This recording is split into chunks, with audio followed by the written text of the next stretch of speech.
नमस्कार मित्रांनो, हा आहे पांढऱ्या भुवईचा नाचण पक्षी। त्या पक्ष्याचं हे छोटंसं पिल्लू आहे। आपल्या गोशाळेमध्ये ते उडून आलेलं आहे आणि ते एकदम निर्भयपणे हातावरती बसलेलं आहे। हा पक्षी गायींचा मित्र असतो, कारण की हा गायींच्या अवतीभोवती असलेल्या माशा, तुडतुडे, कीटक खाऊन टाकत असतो।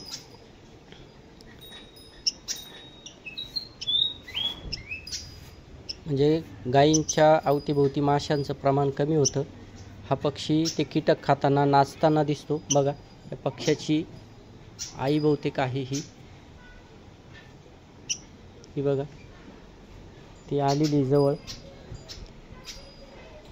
आणि